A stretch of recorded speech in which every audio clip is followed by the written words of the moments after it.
Hello, Reformers, and welcome back to Enderal. Now, if you haven't already seen, I have a Patreon now, so if you want to check that out, you can see the link in the description, and there's actually some really cool rewards there.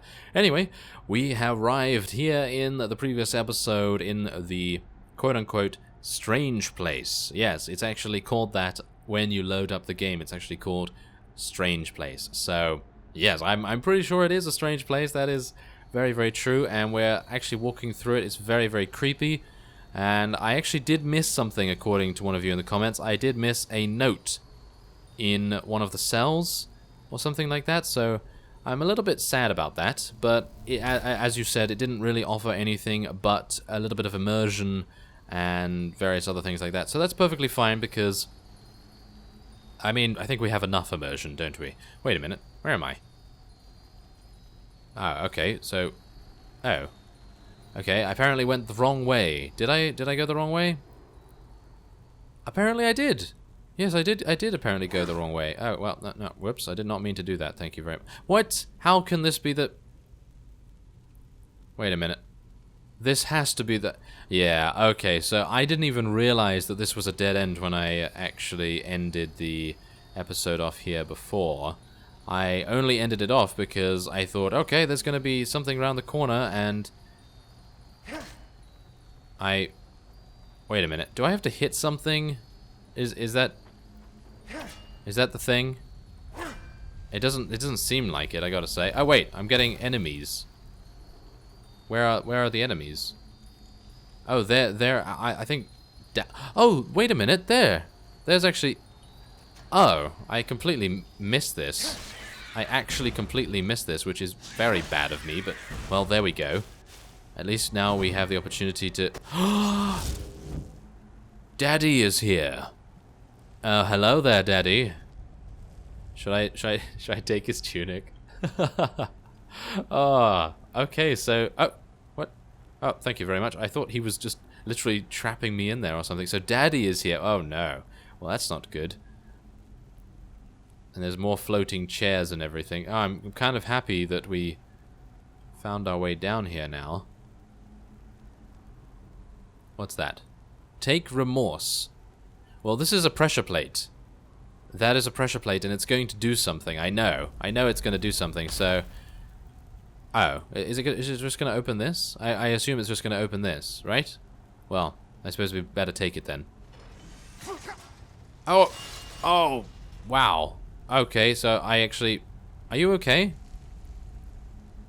Yeah, you're fine. You're fine. Okay, so yes, also... yeah, there's also that. There's also that. So I'm going to eat one of these crusty breads. Because we have it, and I might as well. And we did open up the gate, which is kind of nice, I suppose. And what is this? That is very weird and kind of creepy. Okay, there's a chain.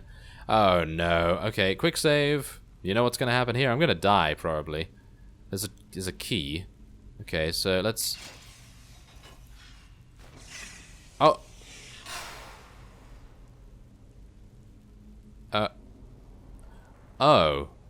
Oh, okay, so wait, it just gave me an idea. It just told me to do this.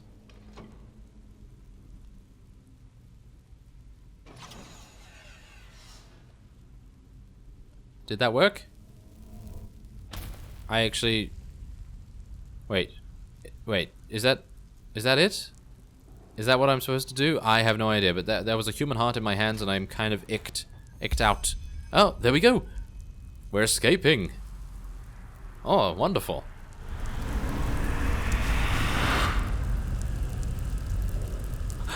Oh, no. Can't you see? We're back where we... Oh. Did I... What? Leave me alone. I'm terribly sorry. Suppress his punishment. Well... It will be horrible. Can you... Oh. Okay, that was amusing. He just teleported there. Okay, so I'm gonna resume the conversation with him. What? Suppress his punishment. Okay, so why are you so afraid? But there must be a way out of here. Yeah, there must be a way out of here. No, there isn't. Just look at us. Look at what we are. We are the damned because we are trapped too deeply in the past. And that's why we do not deserve freedom. Why? I just don't understand. Who are you? A part of me? An illusion? Of course I'm a part of you, and you are a part of me. Isn't that obvious? But I should have known you wouldn't understand. You're too weak. You always were. Wait a minute. We are... Why are we back here, though? No, you haven't. Because you're blind. The suppressor is here, in every single stone, in every bone, in every drop of blood, and yet you are too blind to see it. But I should have known. I mean, what can you expect from someone who has killed his entire family? I followed you because for a brief moment, you made me want to believe, and now you've dragged me into the abyss along with you. I don't believe that. I'm sorry. I do not believe that. I'm gonna find a way out of here. If I can. So, well, this is... Sleep? Let's just go to sleep, shall we? Yeah, so I'm gonna try and hit things, because apparently that might be the way to go. I don't know, though. Is it not the way? Maybe not. What? Oh, what was that? Is there anything here? No, nothing there. What about this? A bucket? Bucket's not gonna help, is it? Do I have to kill him? Do I actually... Wait a minute. Do I actually have to kill him? That seems to be the only interactable sort of thing or person or whatever in here. So, I mean, I can hit the walls as much as I like, but I suppose killing him is probably going to be the way to go. Isn't it? So, I'm going to quick save and see whether that is actually the case. Well, well. So you figured it out? Yes. I am what keeps you in this place. But was it blind rage that made you act, or have you truly understood who I am? Have you understood what drives you and determines your actions?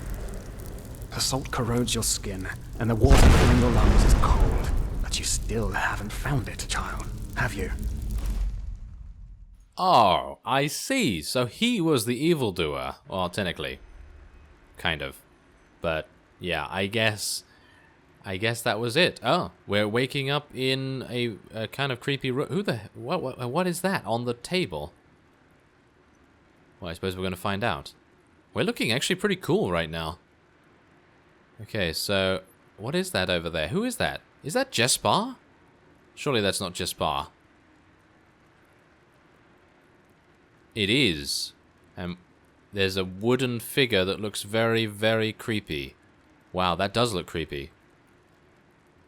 Okay, I'm going to interact with this. No? That doesn't seem to do anything. Okay. Well, this is amazing. So let's speak to Jespar, shall we? Oh, this person's busy.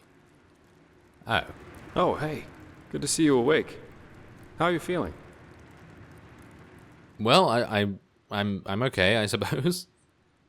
Where are the others? Dunwar, Kalia, Master Batar. Good question. The room was empty when I came here. Actually, that's quite weird now that you mention it. The entire temple seemed kind of deserted. But, probably a ceremony or something like that. Now, tell me, how are you holding up? I heard this trial's quite the feat. Apparently some of the novices never wake up again. I see. Okay, I think we are probably still in the illusion, but I'm gonna hold judgment until we have spoken to Jespar a little bit more. In the temple. The curarium, to be precise. You were brought here when you were traveling with that Ixon guy. I think the others are already awake, but I didn't want to leave you here, so I thought I'd just stay. I mean, hey, you are a keeper of the first sigil now, aren't you? I believe congratulations are in order. Yeah, okay, thanks. Don't mention it. Bad, though, that this keeperness won't get you anywhere. Do you know why? Because you're pathetic. Simply pathetic. I knew it. Yes, this is still in our head, and we are talking to ourselves once more, by the looks of things. I said you are pathetic. At first, we believed it would be more exciting this time. But now that we've seen the new prophet, our hopes are gone. You're a joke. A nobody who let his only friend kick the bucket. As if you'd ever accept that. You humans are always so damn persistent, aren't you? Why? Why can't you just let go?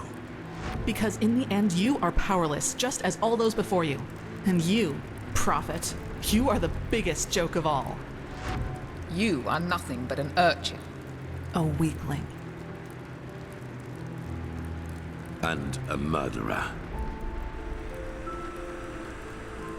And that is why you will burn. All of you. The cleansing will happen, and there's nothing you can do to stop it. Wow. Okay, that is actually pretty creepy. So you are the ones behind it, aren't you? Why are you doing this? What have we done to you? What have you done to us? You are so naive. The world is an interplay of cause and effect, and the only logical consequence of your existence is annihilation. That's the way it was, and that's the way it's going to be. But enough of the banter, urchin. We wanted to meet you, and so we did, even though the result is rather sobering. Now wake up! Keep on stumbling through the mist.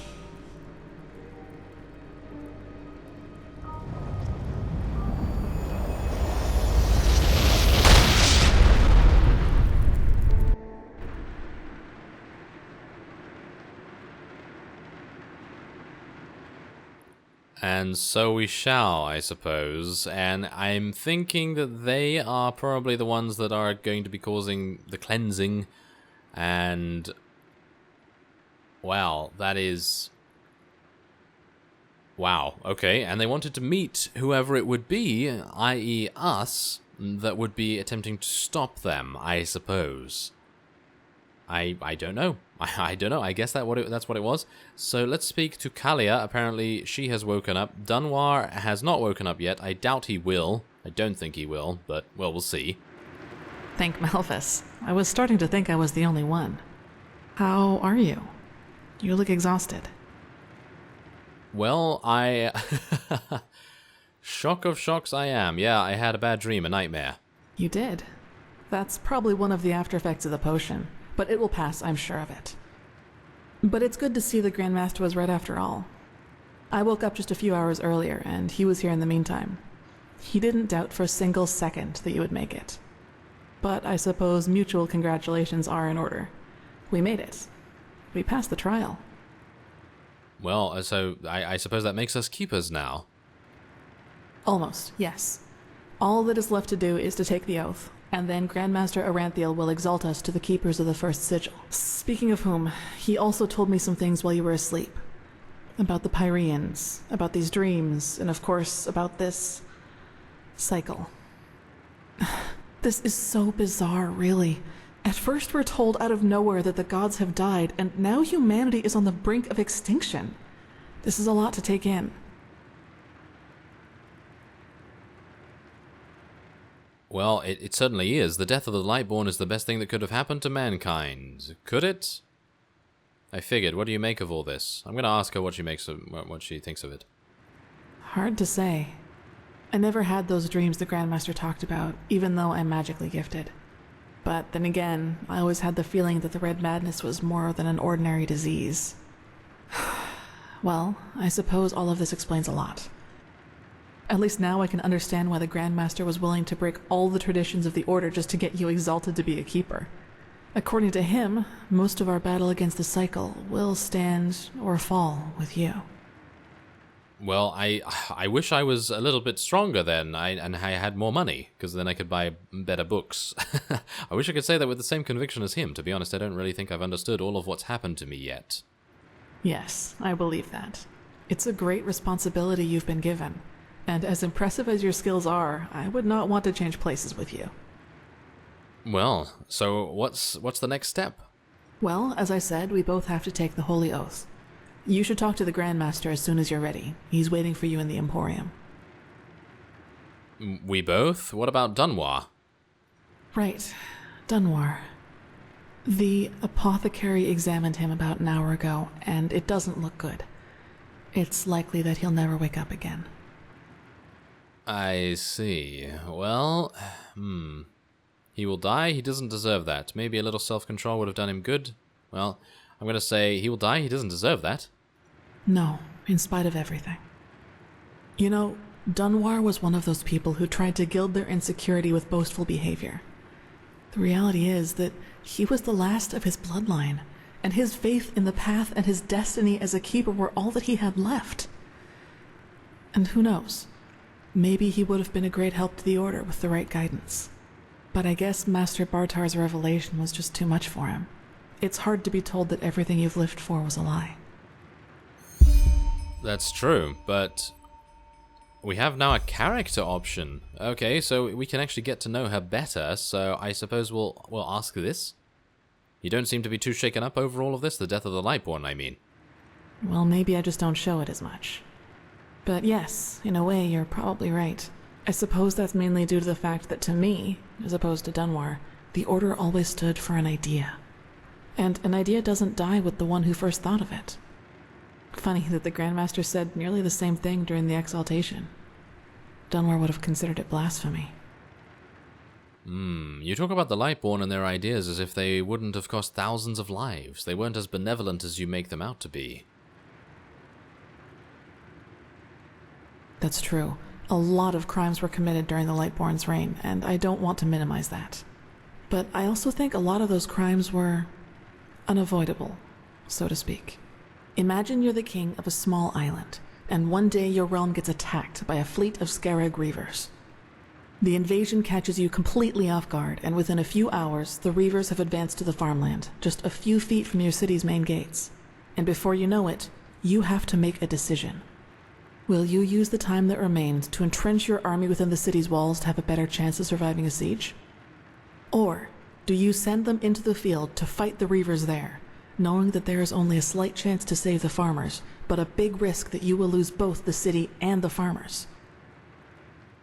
Well, I take my... Well, that's the thing. I draw back into the city. Better to have a big chance to save the entire realm than a small one to save a handful of farmers, but I take my chances in the open field, I think. It would, yes. But what if your foray fails, and ends up being the reason why the Scarab can break through the city's fortifications? Wouldn't that, too, make you responsible for all the townsfolk they would kill once they got in? What I'm trying to say is, it doesn't matter what you do. There will be people who will despise you for your decision. If your attempt to rescue the farmers fails, you will be accused of having acted blindly and idealistically. And if you just stay in the city, they will say you didn't even try. Of course, there's a small chance the foray might work, but should decisions like that really be made as if they were a game of dice? As I said, I don't mean to absolve the Lightborn of their crimes, but I'd wager my left hand that they had a lot of similar decisions to make. Well, that is an interesting thought. Speaking of Dunwar, what was that thing at the ritual place all about? He called you a witch. I knew the question would come eventually. I suppose the answer depends on whether you're in the mood for some gloomy talk. Sooner or later, you'll hear it from someone else anyway, so why not from me first? Well, I wouldn't have asked if I wasn't interested. Shoot. As you wish. Where should I start? Maybe with the fact that I don't remember anything that happened before my 6th winter. I don't know where I was born, and I never got to know my parents. You don't remember? How come? I wish I knew. Oh. Okay. What I do know, though, is that the first memory I have is of waking up in the middle of some village. It was dark, and I felt dizzy and, I don't know, empty? That's probably the best way to describe it. I eventually found the strength to get up and look around, and, well, that's when I realized what was actually going on around me. What was happening? The entire village. It had been destroyed. There were corpses everywhere, Men, women, children, and the houses had been crushed as if some mad god had rampaged through the streets there. And it had all just happened hours before because the destruction was still fresh. Whatever it was, I didn't have much time to think about it. As soon as I got up, I saw 3 riders coming through the smoke. One of them got off his horse, ran towards one of the corpses, and started screaming something in my direction. Then I felt a blow on the back of my head, and I lost consciousness. By the name of the sun, it's strange to talk about it like this. It's been so long, but the memory feels as if it had happened yesterday. I figured. Thanks for trusting me with this. It must be hard to talk about. It's okay. Anyway, it turned out that the riders were men from the village who had gone hunting. They must have observed the whatever it was from the distance and ridden back to the village. At least I think that's how it went. I guess I'll never find out. The reason they thought I was somehow involved is that the village priest found me a couple of days before it happened near a shrine in the wilderness. Apparently, I was wearing torn clothing, and no matter what the apothecary tried, he couldn't wake me up from my comatose sleep. And it seems that made the writers think I was some kind of witch child, or unholy beast, whichever you prefer. I see, and these men wanted to do what exactly? Take revenge? Probably. Truth be told, I try not to think about it too much. And actually, it doesn't matter, because I somehow managed to get away before they could do anything. I even made it to Ark all by myself, which didn't turn out to be much of an improvement in the end, because I was pathless. They brought you into the Undercity. Yes. Thinking about it now, I actually wonder how I made it through my time down there. But maybe that's one of the advantages of being a child. You don't think. You just act. Still, the winters down there were cruel, and if Master Tyrus hadn't found and taken care of me, I probably wouldn't have made it through my 2nd year. Master Tyrus, a keeper, adopted you? Yes, otherwise I would not be here. Yeah. He saw me, and he knew what he had to do, is how he put it. And with that, we are going to be ending this episode off here, but next time we're going to, well, round up with Kalia, and then we're going to head on to Grandmaster Aranthiel once again. So I thank you very much for watching, and I will see you next time.